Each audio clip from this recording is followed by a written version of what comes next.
I don't remember inviting you.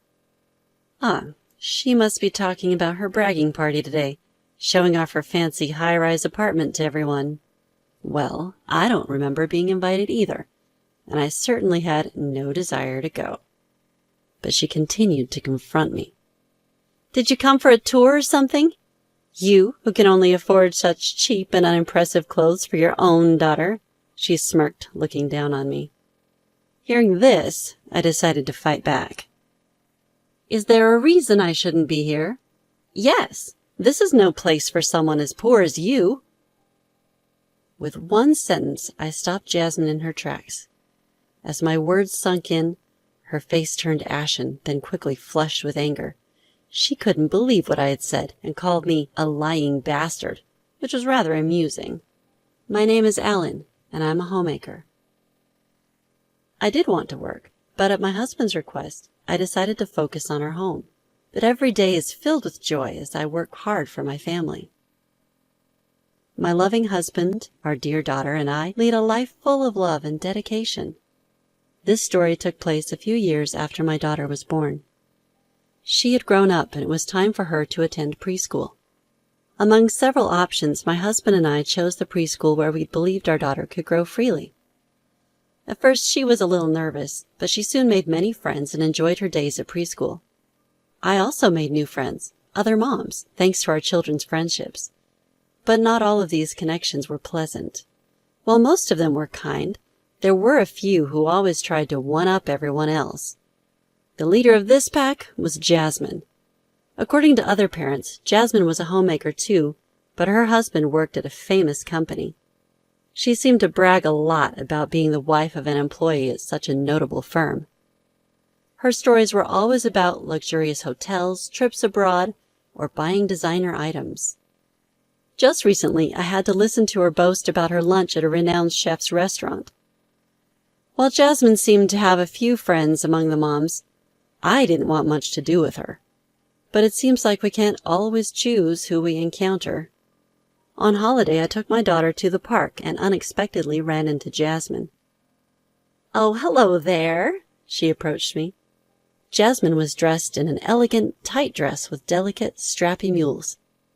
Everything about her screamed expensive. It was all so outstandingly flashy and beautiful. Not exactly the outfit one would expect for a park outing with a child. "Hello," I managed to respond, doing my best to hide my discomfort. She then erased her expression and stared at me. I was puzzled, wondering if I'd done something wrong. But then I realized her gaze was focused on my daughter standing next to me. Upon seeing my daughter, Jasmine chuckled in a derisive manner, looking at me with a smirk, and then she turns to me with the smirk. "Hey, where do you buy your daughter's clothes?" I wonder why she's asking. Her next line answers my question quickly. "Those clothes look quite cheap. Don't you feel bad for your daughter?" Indeed, my daughter was wearing a simple t-shirt and skinny jeans that you could find anywhere. But it's not ragged, and I never really paid it any mind, so I just chuckled and let it slide. It seems like any response I give would just invite a counter-argument, so saying anything now would only lead to a headache. Better to avoid unnecessary confrontation. Seeing my forced smile, Jasmine apparently assumed she'd hit a nerve. With a triumphant look, she said, "If you can't afford anything better, let me know. I can give you some of my kids' old clothes. They're second-hand, though. If you want, I can even give you some of my clothes." I had no particular desire to accept her offer, so I responded vaguely with, "Sure, I'll keep that in mind if I ever need to." By this time, our kids were engrossed in different play equipment, so I was eager to end the conversation. "My daughter seems to want to play somewhere else, so I have to go," I told her. "Well, if you ever need help with clothes, don't hesitate to tell me." She waved flamboyantly, and we parted ways. Seeing my daughter's cheerful smile ahead of me, my irritation subsided. One day I heard Jasmine was inviting some close mom friends over to a party at her house. Apparently, she'd bought a newly built high-rise apartment with her husband's money. She probably planned to show off the apartment during her home party. I was not invited, but I had no interest in a party thrown by Jasmine and figured it would just be an opportunity for her to boast, so I didn't care. Rumor has it that there was a dress code for the dinner party. Apparently, the guests were instructed to wear ostentatious, brightly colored, and beautiful dresses, which aren't usually required at a casual home party. I also heard that moms from relatively affluent families were invited. Sure enough, looking at the guest list, there were moms with husbands working at global companies or whose families owned large pieces of land. The dress code was probably there to filter the guests. Realizing again that Jasmine judges people by their wealth, I was fed up just hearing about it. I genuinely considered how to avoid her as much as possible in the future. But as long as our kids were at the same preschool, that seemed unlikely. I hoped we'd never meet again privately, but after the recent incident at the park, I realized that we live in the same area and that it would be difficult. I wished that this problem would disappear completely someday. I even wished on a star. On another day, I found myself heading towards a high-rise apartment. I opened the automatic lock at the entrance, walked inside the building, and looked around the floor. Just then, a door creaked open. Surprisingly, the person who appeared was the haughty guardian, Jasmine. I was taken aback and stood frozen for a moment, but soon I regained my composure. Well, hello there. No matter how much I disliked her, I figured I should at least say hello. However, Jasmine didn't respond, instead staring at me with wide eyes. We exchanged glances for a while until Jasmine furrowed her brows, a clear sign of her unhidden anger, and addressed me. I don't remember inviting you. Ah, she's referring to today's party. I don't recall being invited either, nor did I want to attend. Well, I wasn't invited, I responded matter-of-factly. Apparently, she didn't appreciate my response. Jasmine continued to confront me. Why are you here if you weren't invited? Why am I here, you ask? Did you come here to tour this high-rise apartment, even though you can only afford to dress your daughter in such drab and lowly clothing? She snickered at me with disdain. Hearing that, I thought, now is the perfect moment to counter Jasmine. I carefully chose my words to throw at her. Do you think I shouldn't be here? Yes, this is not a place for someone like you. Why is that? Because for someone poor like you, well, this is actually my home. As my words overlapped with Jasmine's, her movements came to a complete halt. Her face turned pale when she realized what I had said. She probably hadn't expected that response at all. Her eyes were black and white, as if she didn't understand. She blinked in disbelief, trying to digest the situation.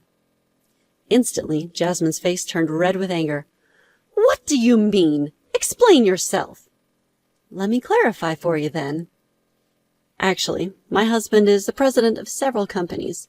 They may not be famous companies, but thanks to the income generated from these businesses, we earn significantly more than the average person. He owns several properties across Japan, and the new high-rise apartment building where we are now is built on one of his properties. So this apartment building is owned by my husband, which means it's our home. I regularly visit this high-rise apartment because my husband entrusted its management to me. He understood that I wanted to work, so he gave me this job. I explained the situation to her in a nutshell. Upon hearing this, Jasmine raised her eyebrows and shouted, What? I didn't know about this! When I signed the contract for the apartment, I didn't meet you. I met a man who was the manager. Oh, that must have been my husband. He took over for me this time for the key handover, so I didn't get a chance to meet you. You can tell as many lies as you want. With that parting shot, she went back into her home. To my surprise, Jasmine returned to the entrance. She seemed to have gathered an assortment of things from her home, children's toys, stuffed animals, stationery, clothes, all jumbled up in her arms. You're the one dressing your kid in such pitiful clothes. Stop lying. With that, Jasmine started throwing the items she was holding at me. There's no way you earn more than me. Jasmine's sudden outburst caught me by surprise, but her rage seemed to be running unchecked. Before I had a chance to react, the object she'd thrown whizzed past me. The sound of it hitting the floor echoed hollowly, a reminder of her uncontrolled anger. I decided then that it was high time to set the record straight about the park incident as well. About my daughter's clothes that day. What? Do you remember the day we were at the park?" "What does that have to do with anything?" "My daughter loves playing in the sand. I figured she'd get dirty anyway, so I dressed her in clothes that could handle a little grime." "That's a lie." "It's the truth. Here, look." I pulled out my phone and showed her a photo from my album. Jasmine froze as she looked at the picture. In it, our family of 3 was all smiles, with my daughter wearing a recognizable children's brand outfit in the center. Jasmine's eyes widened even further in surprise as she took it in. "You only dressed her nicely that one time, didn't you?" she screeched, clinging to her last shred of denial. "That's not true. Here, look at all these," I countered, showing her multiple photos. Sure enough, my daughter was seen wearing nice clothes in beautiful settings and more casual wear where it was likely she'd get dirty. At the sight of this, Jasmine clenched her fists and trembled, seemingly out of retorts. "What?" "What?" I replied, having not heard her clearly. This seemed to further upset Jasmine. "What? Are you trying to say that being wealthy makes you superior?" she yelled, pushing me hard on the shoulders. That was apparently the last straw. The other mothers who'd been keeping a watchful eye on the situation came outside and tried to calm Jasmine down. Jasmine kept shouting, "She lied to me! There's no way she lives in this luxury apartment! She's just lying to be more popular than me!" Ignoring the calming words of her friends, she continued to yell. After a while, perhaps exhausted from the constant shouting, Jasmine finally quieted down, catching her breath in heavy gasps. It was quite a sight. Her hair disheveled, one slipper missing, and all around her the aftermath of her tantrum. The hallway was littered with the objects she had thrown. Toys were broken from the impact, stuffed animals lay lifeless. She must have been grabbing anything she could get her hands on, meaning the inside of the house must be a mess too. From the inside of the house, I could see our children peeking out, worried. "Are you satisfied now?" I asked, flashing my best faux smile at Jasmine, who seemed unable to retort. Her face twisted amusingly at the sight.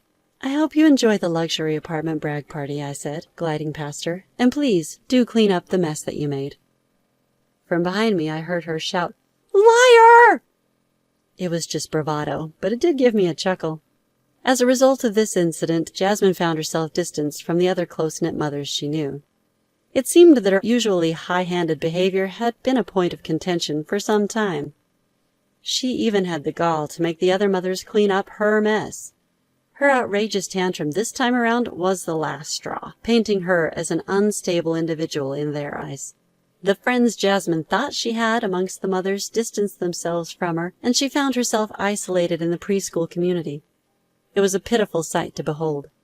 To add insult to injury, rumors began to circulate that Jasmine had gotten a divorce.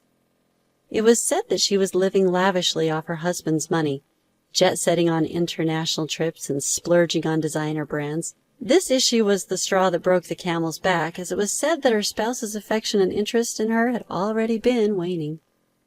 The incident where Jasmine threw objects at me and refused to clean up her mess was the final blow that pushed her husband over the edge. Jasmine reportedly pleaded, "Please, don't leave me." But her husband responded, "I never thought you would stoop this low. I can't stay with you anymore. I'm going to take custody of our child." And just like that, Jasmine was left all alone. Their marriage had been a secret affair where the two had eloped to a distant land. Hence, Jasmine had no one around her to lend a helping hand. Jobless Jasmine, having lost her means of living, was in a tough spot. Word of her fall from grace spread quickly through the grapevine, and finding employment was a struggle. Eventually, Jasmine managed to find work as a part-timer in a supermarket, and was said to be living in a run-down 50-year-old apartment with doors that creaked and groaned. It was reported that she was barely scraping by. After all that's happened, I sincerely hope Jasmine has learned her lesson and will no longer judge people based on their wealth.